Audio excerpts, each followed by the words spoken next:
आप सभी को राम राम।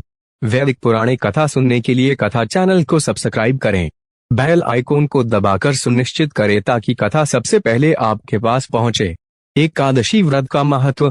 पौराणिक कथा के अनुसार एक बार युधिष्ठिर ने भगवान श्री कृष्ण से वरथिनी एकादशी व्रत के महत्व के बारे में पूछा।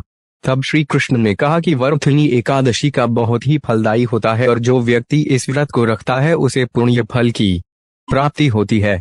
श्री कृष्ण ने युधिष्ठिर को इस व्रत से जुड़ी कथा सुनाई। नर्मदा नदी के तट पर राजा मांधाता का राज्य था। राजा मांधाता बहुत ही दानी और धर्मात्मा पुरुष थे। एक बार जब वे जंगल में तपस्या कर रहे थे तो वहां एक भालू आ गया और उनका पैर चबाने लगा। फिर धीरे धीरे तपस्या में लीन राजा को घसीटकर जंगल के अंदर ले गया, जिसके कारण राजा की तपस्या भंग हो गई। इस बीच राजा काफी घायल भी हो गए। तब उन्होंने मन ही मन भगवान श्री हरि विष्णु का ध्यान किया और अपने प्राणों की रक्षा के लिए उनसे प्रार्थना की। भगवान विष्णु ने अपने भक्त की प्रार्थना को स्वीकार किया और जंगल में भालू के सामने प्रकट होकर अपने चक्र से उसे मार गिराया।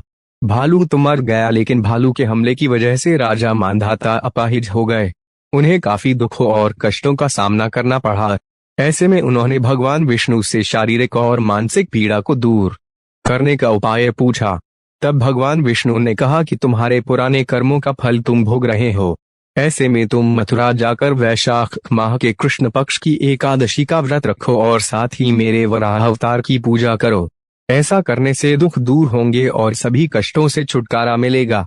कहते हैं कि जो भी जातक वरथिनी एकादशी का व्रत रखता है उसके जीवन से सभी कष्ट मिट जाते हैं और पुण्य फल की प्राप्ति होती है।